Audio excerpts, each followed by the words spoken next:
namanya, ikigai.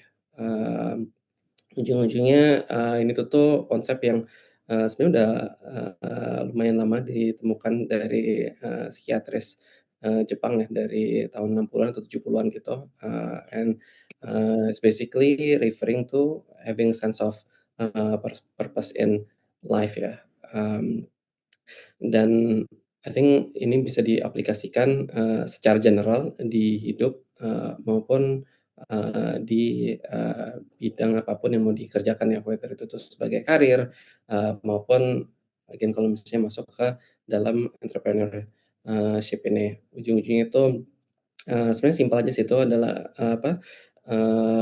ini ada lingkaran-lingkaran, ada 4 lingkaran ini antara what you love, jadi apa yang, kalian sukain, your strength, kekuatan kalian apa, what you can be paid for, apa yang kalian bisa dibayar, and what the world needs ya, apa yang, dunia, butuhkan.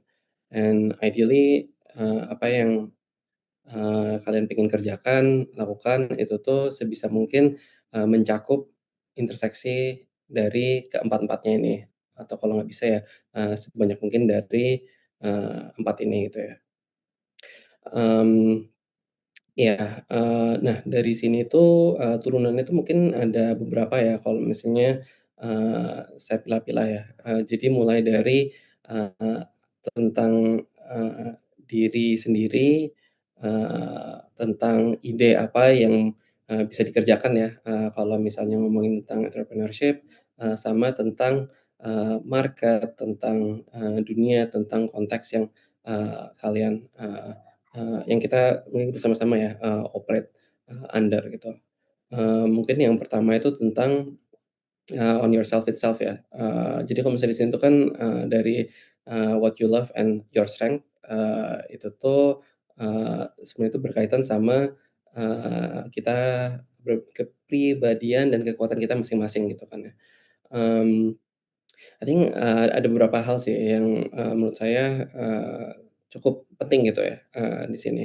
Mmm, First one itu tuh tentang, having a high agency ya. High agency itu ujung-ujungnya menurut saya itu the only trait yang, atau kepribadian yang, eee eee, penting ya di kerjaan atau bisnis apapun. Artinya high agency itu ujung-ujungnya kalau misalnya ada satu orang yang, selalu bilang dibilang enggak, itu tuh mungkin beberapa orang kayak, oh ya udah, nerima aja gitu ya, kalau misalnya suatu hal nggak bisa kerjakan gitu ya. Tapi, orang yang punya high agency itu tuh, meskipun 2 kali, 3 kali, 4 kali, dibilangin enggak, itu tuh bakalan coba untuk mencari cara untuk, mmm, untuk bagaimana bisa, mencapai hasil yang, dia inginkan gitu ya. Let's say that, contohnya kalau misalnya apa, nabrak tembok gitu ya, mungkin some people just, give up, tapi ada misalnya suatu orang yang high agency itu tuh mungkin dia bakalan nyari tangga, kalau nggak ada tangga dia bakal bikin tangga, kalau misalnya nggak bisa bikin tangga dia mungkin bakalan, gali lubang buat ngelewatin, ke bawah, di bawah temboknya itu ya. Itu yang pertama, I think, that's one trait that I think is very very, important, to have gitu ya. Mmm, Second one, itu tuh, second advice, atau tips that I find very useful itu tuh apalagi di awal-awal, itu always, try to optimize for learning before earning ya. Mmm Ujung-ujungnya kayak being able to, kerja sama orang yang, kalian respect, kalian look up to, yang kalian ngerasa, sangat hebat. Itu pelajaran yang bisa didapatkan dari situ, mmm, itu sangat, lebih bermanfaat, dibandingkan sama, any other compensation, yang diterima ya. Apalagi, untuk di, awal-awal gitu ya. Mmm, iya, itu mungkin yang, kedua, so always, optimize for, learning, dan mungkin, di sini tuh kan, mungkin dari kalian juga tahu kayak, oh sekarang semakin banyak, apa tuh namanya, tool AI di, sana sini gitu ya, yang di mana bisa ngebantu ngejawab apapun pertanyaan yang, kita punya gitu ya. To a certain extent itu, pengetahuan itu tuh bakalan semakin komoditisasi, dan ujung-ujungnya ya orang yang tetap, bisa belajar, sebanyak mungkin, itulah yang, eee, bakal jadi, ini ya, ingredient yang penting untuk, sukses ya, baik itu tuh di bisnis maupun, di karir apapun. Yang ketiga, last but not least, itu tuh tentang sales. Apa kerjaannya, itu, eee, kalau misalnya udah cukup tinggi ya di ini ya, di jenjang karir tersebut, itu ujungnya tuh bakalan, jadi sales job ya, dan apalagi kalau misalnya di entrepreneurship ya, sales is definitely a big part of it. Gimana caranya, kita bisa,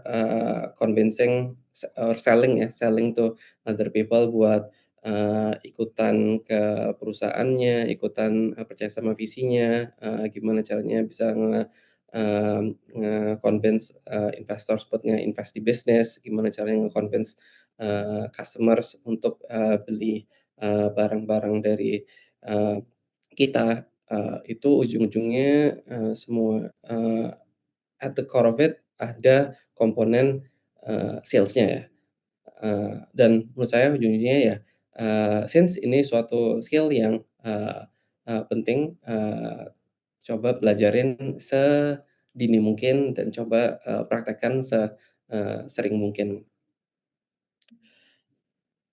Itu untuk, tentang, ini ya, on yourself gitu ya, untuk, diri kita masing-masing.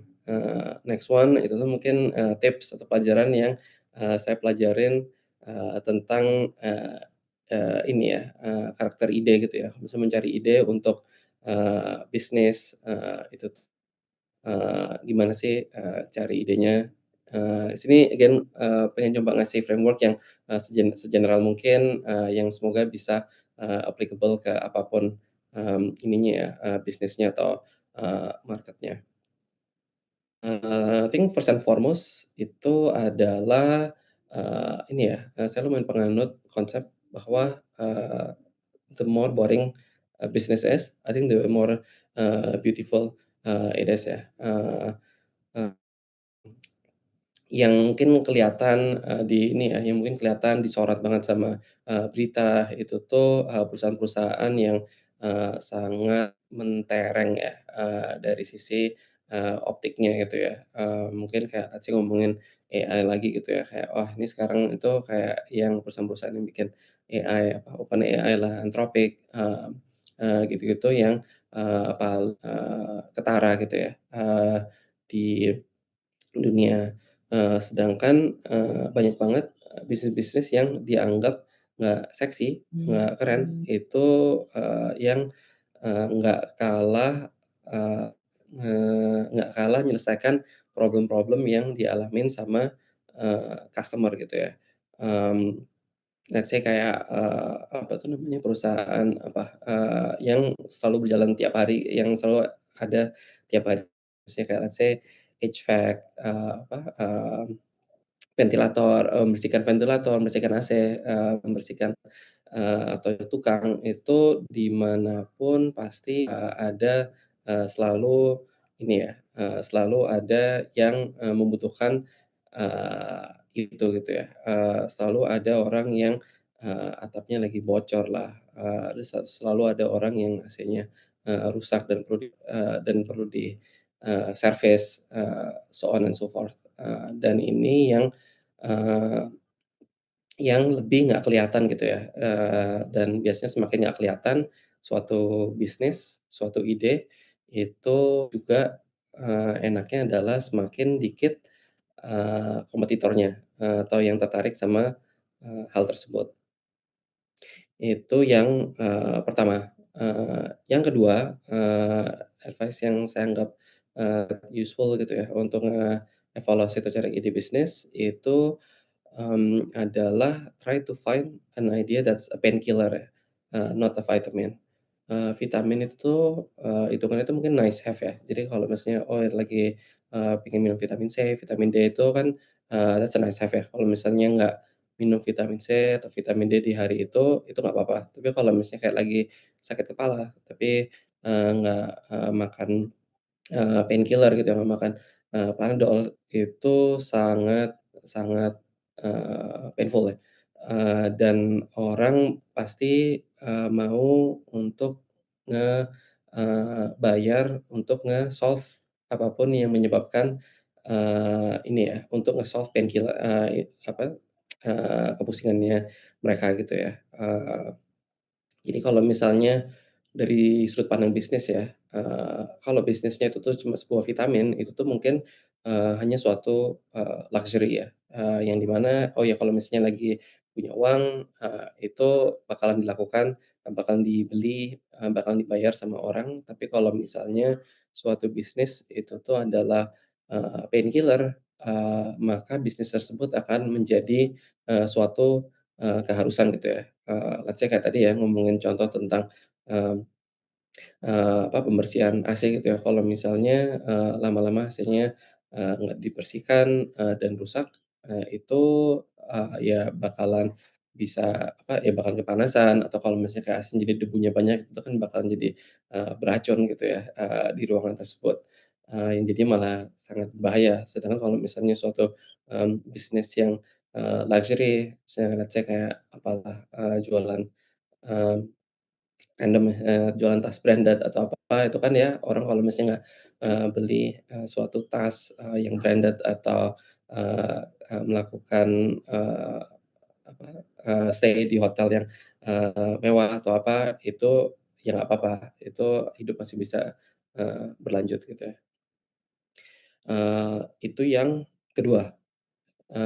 Yang terakhir, itu adalah ini ya, scratching your own itch. Ideally jangan nyoba nyari, market yang di mana, kalian nggak tahu, mmm, atau, yang kalian nggak familiar with, di sehari-harinya gitu ya. Coba nyari, sesuatu, problem atau solution, mungkin mulai dari problem dulu ya, cari suatu problem yang, cukup apa ya cukup, annoy you every day gitu ya, or pisses you off every day. Dan, di mana, di dunia yang di mana, banyak hal itu tuh is just, good enough, anyone that can, yang bisa memberikan, service atau barang yang, eksepsional gitu ya, itu yang akan menjadi, diferensiator gitu ya. Dan semakin, kalian, apa, mengalami problem ini sehari-harinya, itu, dari sisinya kalian juga akan, mmm, bisa lebih, relate ya sama orang-orang lain yang, punya, problem yang sama di hidupnya mereka. Itu section, tentang, ide gitu ya. Last but not least, tentang market. Ujung-ujungnya kalau misalnya ya orang bikin bisnis, cari ide, itu, eee, nggak bakalan, di suatu vakum kan. Pasti ya kalian bikin bisnis kayak let's say, mungkin, apalah di Indonesia itu kan ya berarti kan harus ngerti, tata kelola, tata krama, tentang bisnis-bisnis di Indonesia. Nah, ini ada beberapa hal yang, saya jadinya lumayan pelajarin gitu ya di, beberapa tahun ini berkecimpung di, bisnis. Pertama itu adalah harus ngertiin, rules of the game-nya tuh apa gitu, dan peraturan-peraturan ini itu tuh bakalan beda tergantung sama, bisnisnya itu tuh beroperasi di mana gitu ya. Apakah bisnisnya operasinya di Indonesia atau di luar negeri, apakah bisnisnya itu tuh di bidang untuk anak-anak atau, orang dewasa, apakah ini tuh untuk bisnisnya itu tuh ditargetkan, ke, orang yang, penghasilannya berlebih atau orang yang penghasilannya, berkecukupan gitu ya.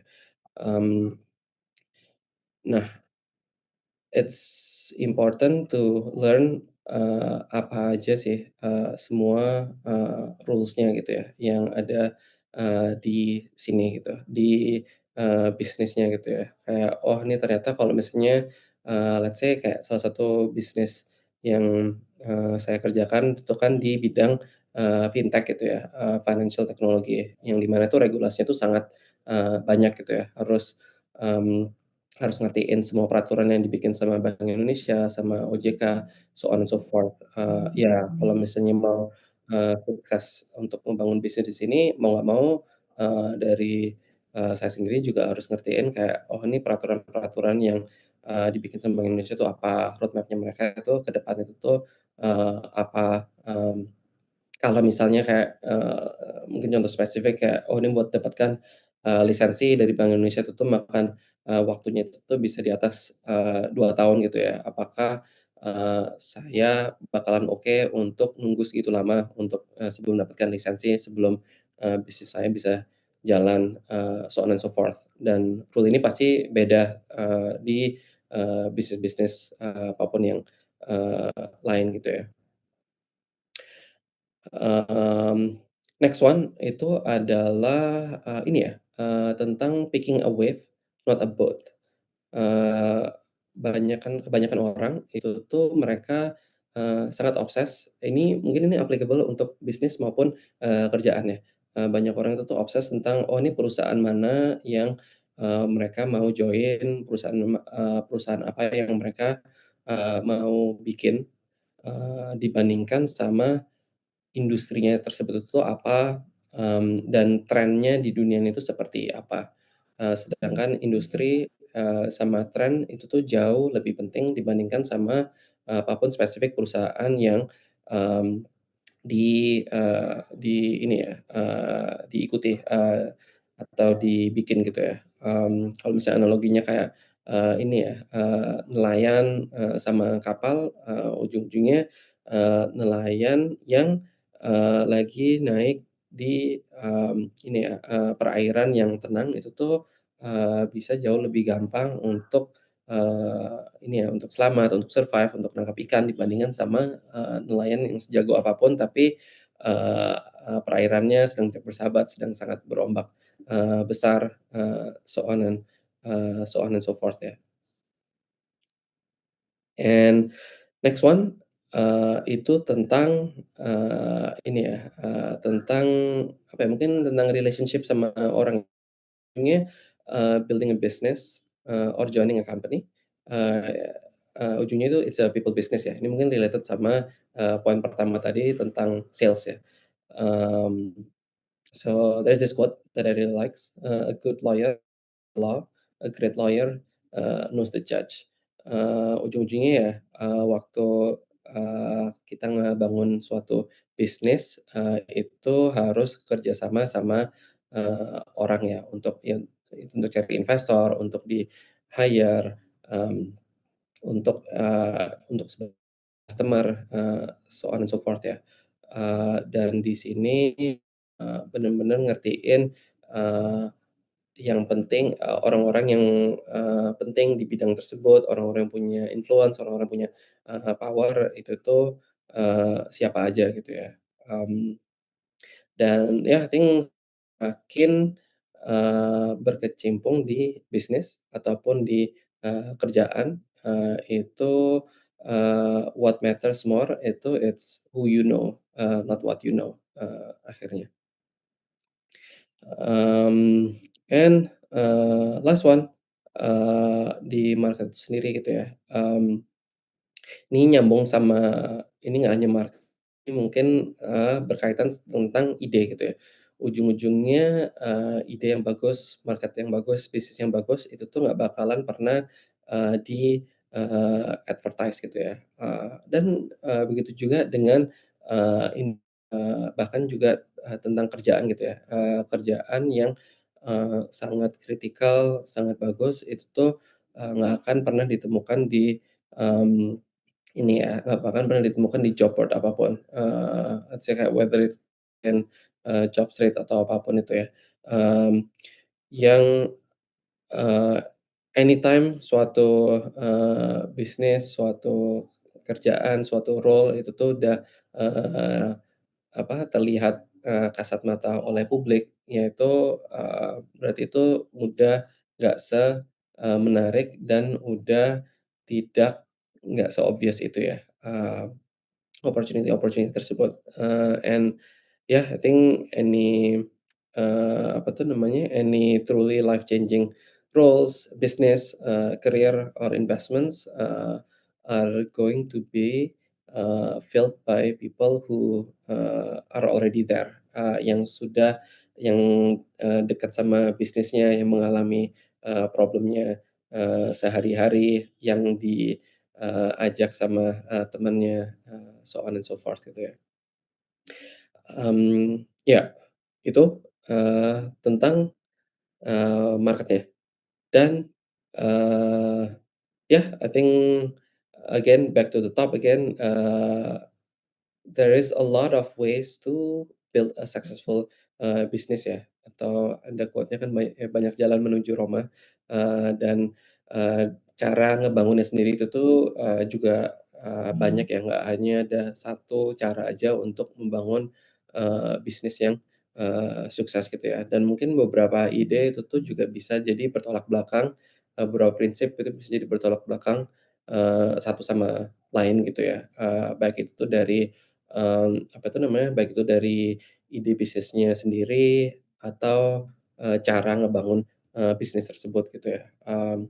Mungkin ngasih, contoh tentang, diri saya sendiri itu, saya sangat jarang suka tampil di, publik gitu ya. Ini kayaknya, pertama kali dalam, 10 tahun buat ngasih, talk, di publik seperti ini, tapi ada beberapa juga, teman saya yang, ngebangun bisnisnya dengan cara mereka sangat, ini ya, berada di spotlight gitu ya, orang yang jadi, yang bangun, presence-nya dengan, sangat kuat di sosial media, di YouTube, Instagram, so on and so forth. Tapi ya, eee, dua-duanya dua-dua cara tersebut tuh bisa jalan, orang yang membangun di spotlight sama orang yang ngebangun di limelight itu, bisa membangun bisnis yang, sukses. Jadi nggak hanya ada satu cara, mmm, and so again back to the, Ikigai framework-nya, so try to find something that you love, that you are good at, that you can be paid for, and what the world needs. Ya, itu sekian dari, saya. Ya kalau misalnya ada yang mau bertanya-tanya, I'll Oke, be more than happy to answer. iya, terima kasih banyak, Pak Ilvi atas, banyak teori yang disampaikan ya pada siang hari ini, mulai dari, konsep dari Ikigai gitu.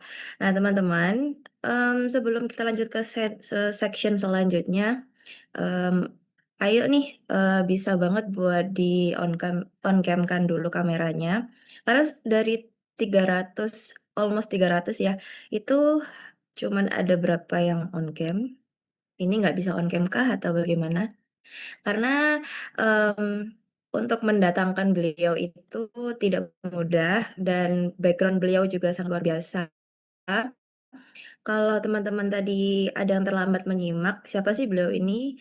Jadi beliau ini, Pak Hilvi ini adalah seorang co-founder sekaligus technology leader gitu ya di OI Indonesia.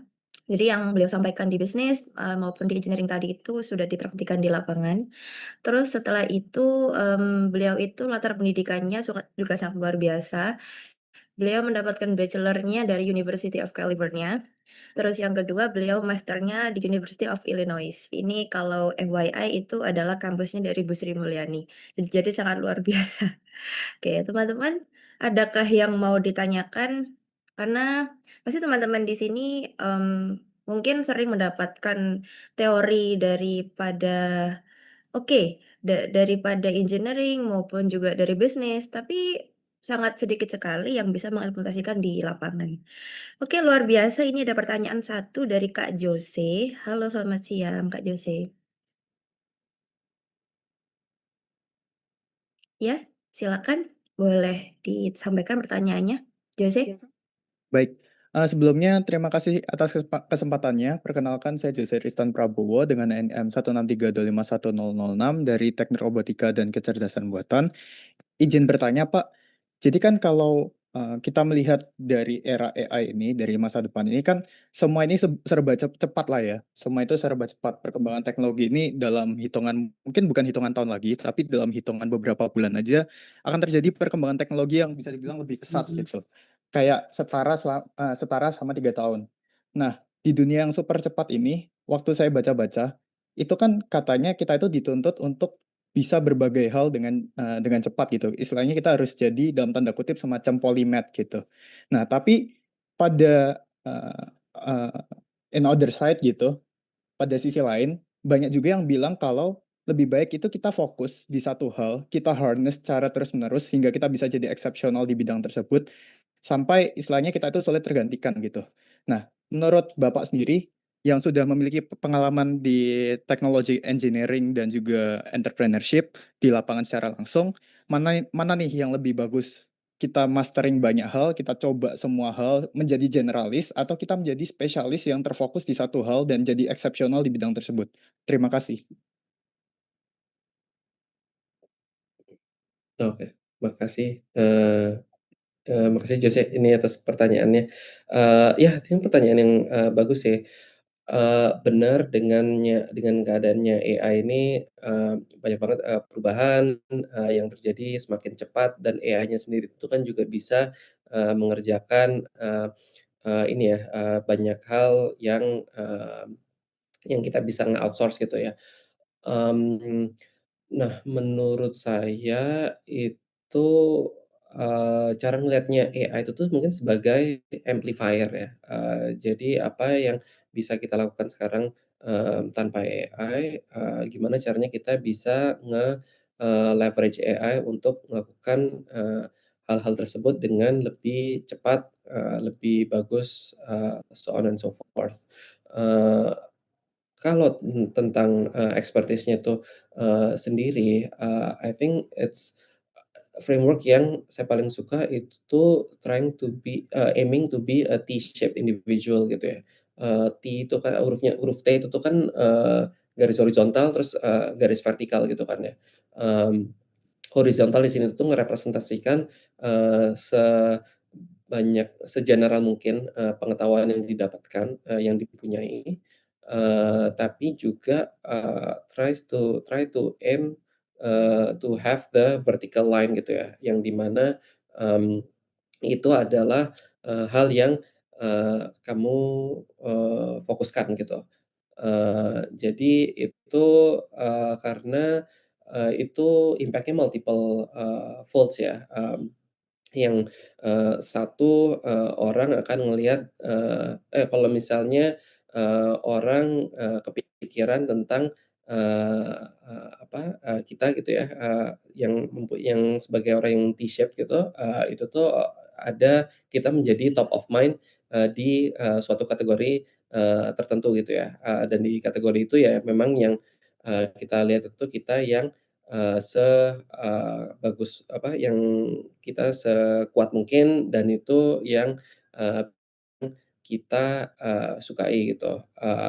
Dan ini mungkin balik ke konsep, ikigai tadi tuh ya, yang garis lurus, garis vertikal T-nya itu tuh, try to have that to be your, ikigai, tapi, di saat yang sama itu juga, pastikan bahwa, mempunyai, pengetahuan yang umum, eee di hal-hal lain, nggak perlu jadi, seorang yang ini ya, seorang yang world class, di semua bidang nggak perlu, tapi yang penting ngertiin tentang, konsep-konsep apa aja sih yang, penting di, bidang-bidang lain tersebut gitu. Itu sih, konsep yang saya coba ini ya, praktekkan ya. Semoga menjawab. Baik, Pak. Terima kasih banyak atas insight-nya, Pak. Sudah menjawab.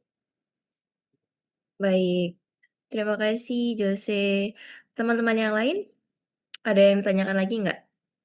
Silakan mungkin kalau yang masih kepo misalkan, bagaimana sih, cara menerapkan ilmu engineering dengan bisnis di dalam satu field, atau mungkin bagaimana sih caranya biar bisa sekolah ke luar negeri, ataupun mungkin teman-teman yang lain punya pertanyaan yang sekiranya tentang, tekniknya sendiri?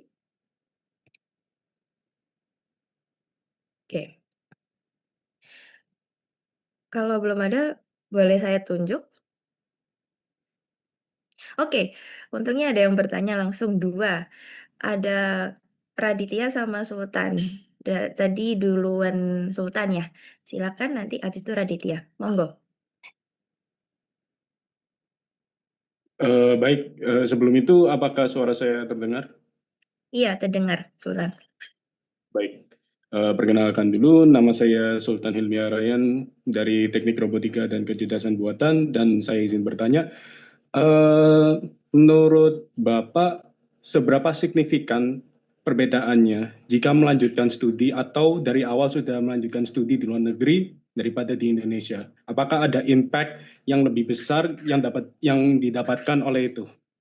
Dan untuk yang kedua, jika semisal saya lulus dari Teknik Robotika dan Kecerdasan Buatan dan saya ingin melanjutkan S2 di luar negeri atau dalam negeri, pokoknya dalam program studi di bisnis, apakah sebaiknya saya melanjutkan S2 di sana di prodi bisnis, atau lebih baik saya membaca buku aja tentang bisnis? Oke. Ya, sekitar itu. Ya, thank you pertanyaan Sultan. Ya mungkin untuk, pertanyaan tentang melanjutkan, bidang studi di luar negeri, itu menurut saya tergantung sama, objektifnya apa yang mau dicapai, dari melanjutkan, studi di luar negeri. Ada beberapa hal yang, apa tuh namanya, opportunity yang bisa ke-unlock, dengan, mmm belajar di luar negeri, tapi ada juga sebagian yang, di mana itu nggak, menambah, opportunity juga, tergantung sama, outcome atau opportunity apa yang mau, dicari gitu ya. Kayak misalnya let's say, yang mau dicapai adalah untuk bisa juga kerja di luar negeri, apalagi di negara yang sama gitu ya, itu pasti lebih gampang untuk, mmm, sekolah di negeri tersebut gitu ya.